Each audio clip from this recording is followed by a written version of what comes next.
저희는 연애한 지 3년 차 되는 커플이에요. 겉으로 보기엔 정말 잘 맞는다고들 해요. 여행 취향도 비슷하고 웃음 코드도 잘 맞고 싸움도 거의 안 하죠. 그런데 침대에만 들어가면 이상하게 어색해져요. 마치 서로가 낯선 사람처럼요.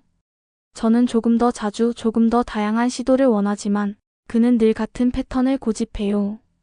제가 무언가 제안하면 그 순간 공기가 싸늘해지고 대화가 끊겨버려요. 저도 그가 기분 나쁘지 않게 조심스레 말하는데 그조차 상처가 되는 것 같아요. 그러다 보니 점점 대화를 안 하게 되고 그냥 그 시간을 빨리 끝내는 게 서로에게 편한 일이 돼버렸어요. 이 사연을 읽었을 때, 이거 속궁합 문제라기보다 대화 문제네라는 생각이 먼저 들었어요.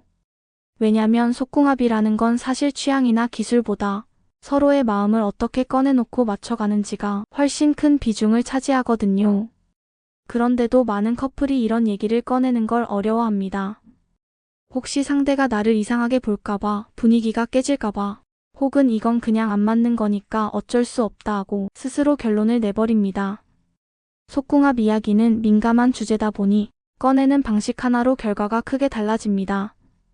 예를 들어 밥 먹으면서 우리 요즘 좀 재미없지 않아? 이렇게 툭 던지면 듣는 사람 입장에서는 비난처럼 느껴질 수 있죠.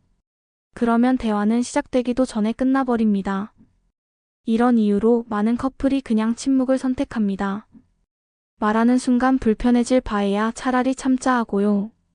그런데 생각해보면 우리가 처음 사귀었을 땐 서로 뭐든 얘기했잖아요. 오늘 뭐 먹었는지, 뭐가 좋았는지, 뭐가 싫었는지. 그때는 민감한 주제도 가볍게 꺼낼 수 있었습니다. 그런데 시간이 지날수록 관계가 깊어질수록 오히려 중요한 이야기는 못하게 되는 아이러니가 생깁니다. 마치 오래된 부부가 하루 종일 대화는 해도 정작 마음속 중요한 얘기는 한마디도 안 하는 것처럼요.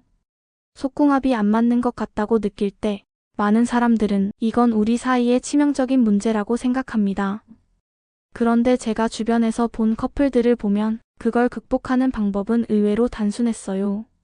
서로를 공격하지 않는 방식으로 그리고 안전하다고 느낄 수 있는 환경에서 대화를 이어가는 겁니다. 그 한 번의 대화가 관계의 방향을 완전히 바꾸기도 합니다. 이 이야기를 하는 이유는 속궁합이 안 맞는다고 해서 무조건 헤어져야 하는 건 아니기 때문입니다. 오히려 그 순간이 서로를 더 깊이 이해할 수 있는 기회가 될 수도 있습니다. 문제는 그걸 대화로 풀어내느냐 아니냐의 차이죠.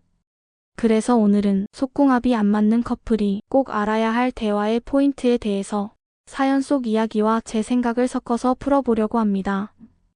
이제부터 우리가 할 얘기는 단순한 연애 팁이 아니라 속궁합이라는 예민한 주제를 어떻게 안전하게 그리고 솔직하게 꺼낼 수 있는지에 관한 이야기입니다. 이걸 알면 비단 침대 안의 이야기뿐 아니라 일상에서의 친밀감까지 달라질 겁니다. 사연 속 주인공처럼 속궁합 이야기를 꺼내는 게 어려운 건 정말 흔한 일이에요. 그런데 우리는 그걸 말하지 않는 것이 오히려 관계를 더 안전하게 지켜줄 거라고 착각합니다. 마치 꺼내는 순간 상대방이 상처받고 나를 이상하게 볼 것 같고 심하면 싸움으로 이어질 것 같아서요. 그래서 그 주제는 조용히 덮어두는 것이 가장 좋은 방법이라고 생각하죠. 하지만 대화를 덮는 순간 그 문제는 사라지는 게 아니라 안 보이게만 됩니다. 겉으로는 평화로워 보이지만 속으로는 조금씩 멀어지는 거죠. 마치 바람 빠지는 풍선처럼 한 번에 터지는 건 아니지만 서서히 힘을 잃는 겁니다. 저는 이럴 때 꼭 떠오르는 장면이 하나 있어요.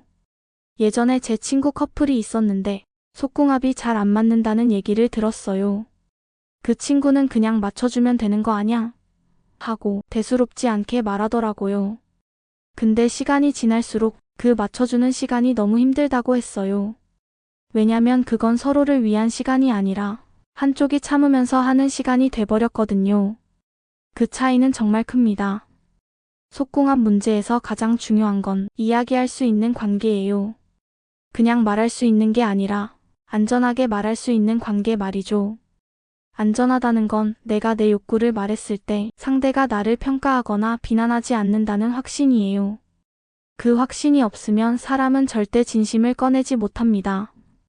여기서 첫 번째 포인트는 타이밍을 잘 잡아야 합니다. 대부분 이런 대화를 하려다 실패하는 이유가 순간적으로 분위기가 좋지 않을 때 말을 꺼내기 때문이에요.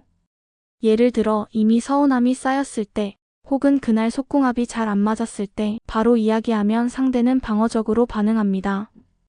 그런 상황에서는 문제를 해결하자 보다 나를 지키자라는 마음이 먼저 생기거든요. 그래서 오히려 평소에 서로 기분이 좋은 날 편안하게 대화할 수 있는 분위기에서 얘기하는 게 좋아요. 예를 들어 산책하면서 혹은 같이 차를 마시면서요. 그날 있었던 일이 아니라 우리가 앞으로 어떻게 더 편해질 수 있을까에 초점을 맞추면 훨씬 부드럽게 대화가 이어집니다. 두 번째 포인트는 너보다 나를 주어로 말하기입니다. 너는 왜 항상 이렇게 해?